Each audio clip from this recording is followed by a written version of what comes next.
para la materia de Data Warehouse para la realización del modelo en Power BI correspondiente a la guía 3. Para comenzar, lo que se realizó fue establecer el self-service que nos permitiría tener un manejo mucho más óptimo de los datos mediante el servicio de Power BI. Lo primero que se realizó fue crear la estructura dentro de la aplicación de escritorio, cargar los datos de la base de datos correspondiente, pues donde se encontraban estos almacenados. Después de tener los datos almacenados aquí a mano derecha, aparecen las tablas relacionadas a este conjunto de datos. Lo que se buscó hacer fue cambiar los nombres técnicos a una nomenclatura mucho más entendible para el mercado. Por eso cada una de las tablas contiene un nombre que permite entender qué tipo de datos almacena. Así se realizó igualmente para cada una de las columnas. Se ocultaron las columnas que al mercado no le interesan, como son las columnas con ID o con las llaves que nos permitían establecer las relaciones. Se crearon las jerarquías para cada una de las tablas que así lo requerían. Por ejemplo, la jerarquía dentro de la tabla de geografía, igual en la tabla de tiempo y en la tabla de producto con la categoría y con las subcategorías. También lo que se realizó fue administrar las relaciones de manera tal que no se realizara de una manera automática, sino que se establecieran de manera manual para tener mayor claridad de cómo se debían relacionar dichas tablas entre sí. Aquí podemos ver el modelo. Esta es la tabla de relaciones para la tabla de hechos de ventas. E igualmente tenemos una desarrollada para la tabla de hechos del target. Se guardó la proporción para que pudiese tener un comportamiento adecuado. Igualmente en esta área, a mano derecha, podemos visualizar cuáles son las tablas que se ocultaron para que no eran realmente necesarias para el negocio. Posteriormente, entonces podemos visualizar ya en el service, en la web de Power BI, que bajo el usuario de quien creó el modelo, entonces aparece ya el conjunto de datos. En este caso, pues recibe el nombre de informe. Dicho conjunto de datos está conectado directamente a la tabla de datos y permite que se actualice según se haya configurado. En este caso, entonces, podemos observar que se realizó la correspondiente calendarización por el área de configuración. Existe una opción para programar la actualización correspondiente, pues digamos, a cómo tenemos configurado el conjunto de datos para que se pueda actualizar de una manera coherente a cómo se realiza este proceso. Entonces aquí hay un área que dice actualización programada y aquí tenemos entonces configurada una actualización. Podemos configurar una actualización semanal, por ejemplo, a una hora específica y simplemente le damos aplicar para que esto funcione. Bueno, ahora que estamos otra vez de regreso a el área de trabajo, entonces podemos visualizar que en el conjunto de datos hay una opción que, si se le da clic, permite analizar mediante una aplicación adicional que es Excel. Si le damos en analizar en Excel, entonces descarga un archivo que contiene el conjunto de datos dinámicos, de manera que lo podemos compartir y resulta altamente eficiente y aportante al mercado. Entonces, como pueden ver, aquí tenemos un ejemplo donde cargamos en filas, por ejemplo, el nombre con un valor determinado logístico. Este simplemente es para un ejemplo, pero aquí hay un menú en el que se pueden realizar diferentes interacciones según las necesidades.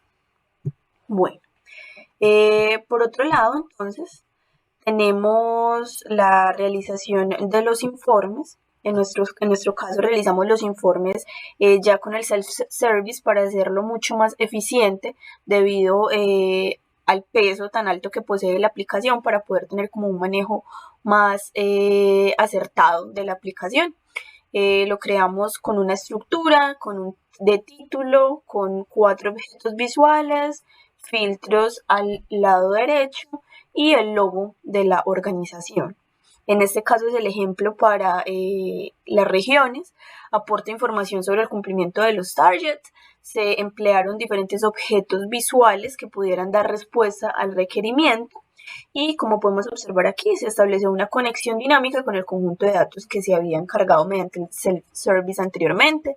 Cargan las tablas tal como se tenía contemplado y las métricas igualmente que están de manera independiente en una tabla adicional. De ser necesario crear métricas adicionales, se pueden cargar acá, como sucedió en varios casos con algunos de los reportes.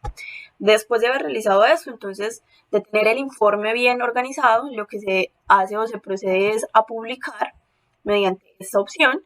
Y después de haber publicado, entonces ya en nuestra área de trabajo, lo que nos va a aparecer son todos los informes, que en este caso son pues estos correspondientes a clientes perdidos, oportunidades, productos y clientes. Que si los abrimos podemos visualizar los informes. También podríamos bien editarlos aquí en el service que está en la web. Sin embargo, pues en nuestro caso resultó mejor para el procedimiento de trabajo hacerlo mediante la aplicación de escritorio de Power BI Desktop. Bueno, finalmente entonces observemos los informes, por ejemplo y cómo se pueden visualizar en el web service de Power BI. Aquí aparecerán los mismos objetos visuales que se manipularon en la aplicación de escritorio. Se puede hacer diferentes interacciones de acuerdo a los filtros que se hayan ubicado. Y finalmente, que es muy de nuestro interés, sobre los objetos visuales aparece esta opción de este ganchito que indica anclar visualización. Si le damos en anclar visualización, entonces se despliega una opción que lo que nos permitirá es añadir este objeto visual específicamente a un dashboard o a un tablero que bien podemos crear como nuevo panel o añadirlo a alguno de los existentes que se despliegan en esta lista. No lo vamos a añadir porque ya tenemos los dashboards creados. Los dashboards se encuentran también ubicados en el área de trabajo, en la parte superior en un color verde. Y si le damos, por ejemplo, aquí en análisis de clientes, entonces se va a desplegar un tablero que incluye visualizaciones u objetos visuales de otros 3 informes, en este caso clientes sin compras, ganancia por cliente, ganancia neta y ganancia de los últimos 6 meses por cliente. Como se puede visualizar y observar así, se repite para cada informe y para cada dashboard. De lecciones aprendidas podemos recalcar el uso de la aplicación de Power BI de escritorio. Consume buena memoria del computador, por lo que fue un reto poder desarrollar los informes de manera eficiente y de manera ágil. Igualmente, aprender el lenguaje en DAX para poder sacar las métricas adicionales que se requerían, como por ejemplo para generar los cuartiles e identificar qué productos y qué clientes se encontraban ubicados en el primer cuartil, representó un reto debido a que la métrica variaba según la identificación del cliente y era algo que no queríamos que se presentara, sino que fuera un valor constante, por lo que hubo que indagar bastante para poder establecer cómo realizar este proceso. Igualmente en el análisis de los objetos visuales, para no centrarse en los más conocidos o en los análisis estadísticos que siempre se utilizan, sino acudir a otro tipo de gráficas, entender cómo funcionaban estos objetos visuales, también representó un aspecto al que hubo que dedicarle buena parte del tiempo. También en el aprendizaje o el afianzamiento de conocimientos alrededor del service en la web, para poder identificar cómo se podían conceder los permisos, para que no hubiera ningún problema y todos pudieran tener acceso a ellos.